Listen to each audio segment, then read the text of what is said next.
What was that all about? We were just discussing politics. Such conflict, such intrigue. I explored it myself in the 2005 production of Hold Me Closer, Benedict Arnold. I've actually never heard of that one. I'm not surprised. It was very controversial.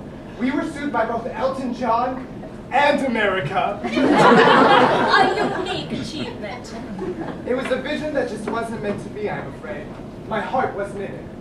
But then again, not every venture's a success. You should know that, right? After having your play bumped from the theater all those years ago? Thanks for reminding me. You know, if you're still having trouble getting it produced, I'm sure David and I could scrape up some money to put on a run for the public. We could work together. Wait, you're serious? Very much so. I mean, you really pulled out all the stops for this show, presenting some of the best and brightest from my career. One good turn deserves another. Actually, that was the title of the opening song of Hold Me Closer, Benedict Arnold. How did that song go again?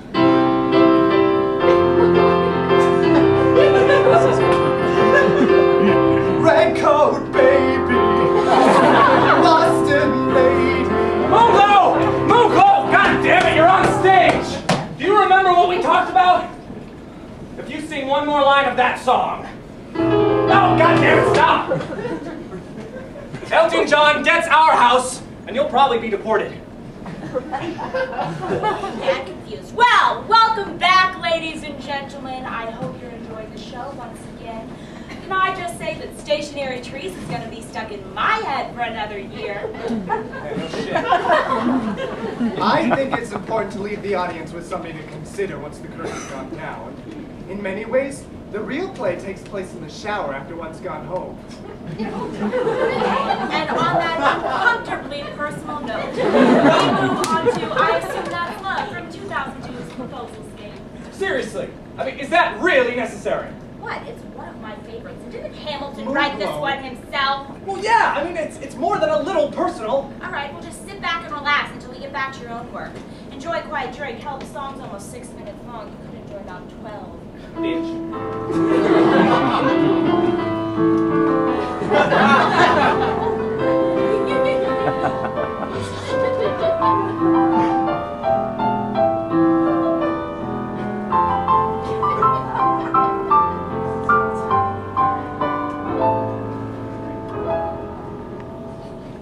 When I was young, I spent my time in dreams and lost in thought. I pretend that I was strong in brain and all the things I'm not. I'd wrestle bears and save the day and win the happy ends, cause in my dreams I'd always do it with my friends. But my father told me, son, you have to get out of your head. Don't waste your life on stories, waste your life on work instead. This writing stuff was cute when you were just a little boy, but now you're 28. It's time to get employed. So I gave up telling stories and I left it all behind me. At least until I met you, because somehow you remind me. You make me want to write and share, create and peer review. And more than anything, that's why I love you.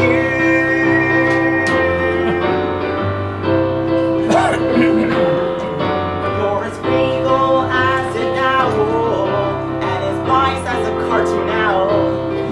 And I guess the way you stare at me is like an owl too. You're consistent, and that's why I love you. You're as pretty as a mountain, and like a mountain you do grow. Like a slowly flowing fountain capped with pretty, pretty snow.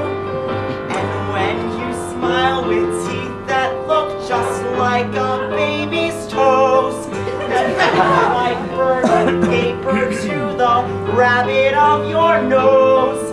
I want to write more metaphors. I've written quite a few. You inspire me, and that's why I love you.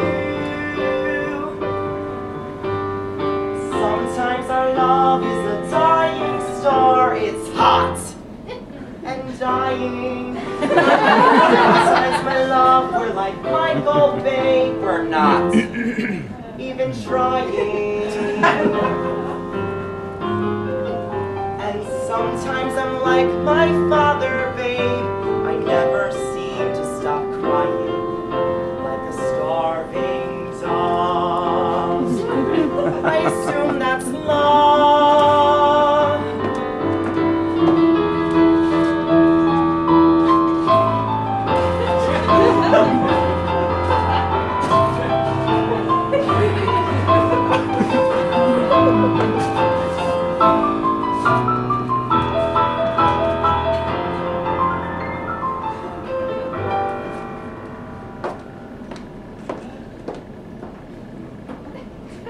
Arms are like a cabin in the forest in a storm.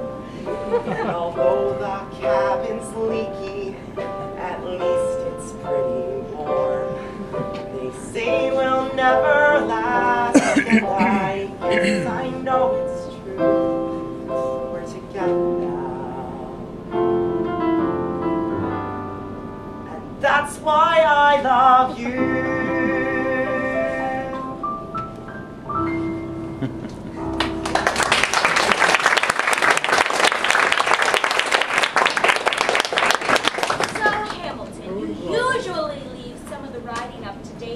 What inspired you to take this one on yourself? Yes, I wrote the entire play by myself. It was intended as a marriage proposal, so I thought it was important that the text be my own. And it really does show. You've modeled some plays about defense contracts, prison correspondence. What inspired you to write a play about a marriage proposal? Well, it actually was a marriage proposal. I wrote it to someone I particularly loved, hoping to win their affection. At the end of the second act, I presented a ring. And how did that go? Unbelievable asshole. We sold almost 80 tickets, so it wasn't a complete loss. There were actually quite a few people watching. So they said. Right, all right. Well, up next we have Introit from Phantasmagorica 4, Phantasmagasm.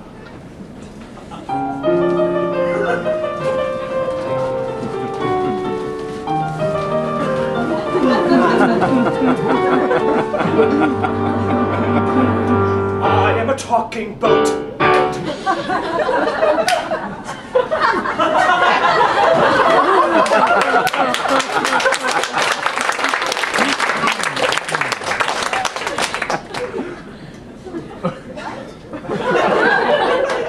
Oh, actually, I do remember that one. I saw it in a church basement karate studio about 3 years ago. It was like an 8-minute-long aneurysm.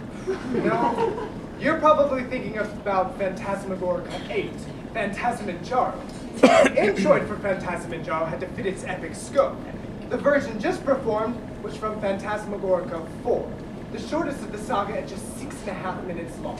How many of those things have you written? Enough! Everyone's dead at the end of 12, Spoiler alert. so I think we can safely call that series over, Moonglow. For those characters, I suppose so. But their world lives on even after their personal apocalypse. Moonglow, it's done, okay? We've killed every character and gone back in time. Twice. Creative tension, fascinating stuff. I'm sure we would all be thrilled here to see where the characters go. I mean, maybe they come back as zombies. Who can really say, right? Don't encourage him, Jesus. But really, you've written 12 of those things. How can you write that many versions without repeating yourself? We don't. What do you mean? We repeat ourselves all the time. Can't walk crooked, can't walk straight, for instance, has been in the last 4 plays I've written. I remember the protests. But don't you think recycling songs harms your work? No, it's easy enough to just push them around and give the songs new meaning. The rough template of I Don't Believe in Impossible has been in 4 plays now. 5. Oh yes, I tend to forget Frankenstein's monster's Monster, yeah.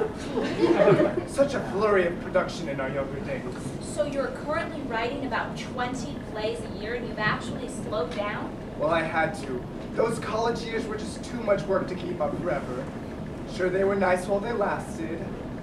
The long days, driving across the countryside in a caravan of renovated school buses. pot of coffee and a bottle of Father's Good working pills.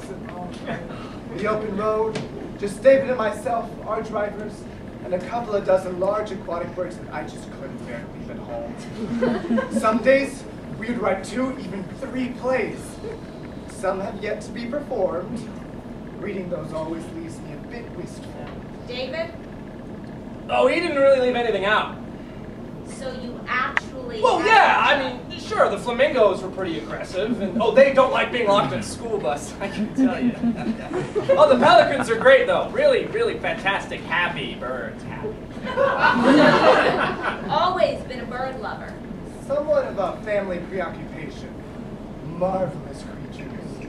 I remember one day on a road trip, one of the buses got a flat tire outside of Tampa. Oh, that's right, and that flamingo got caught on that rally car course. Oh, I was so worried. Remember that guy with a big mustache was all like, "What do you city folks do with them birds out there?" And you're all like, I am exploring the conditions of avian space! That guy was so funny. Yeah. You know what? I think we based a character off of him at some point. a couple, yeah. That is truly unbelievable.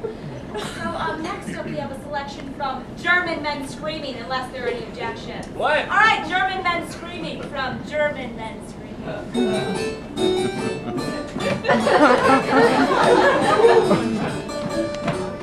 I, Klaus, and my house was burned down last week, and this is my home only dream. So there's nowhere to go, and they children in tow. Every day at Terre I scream.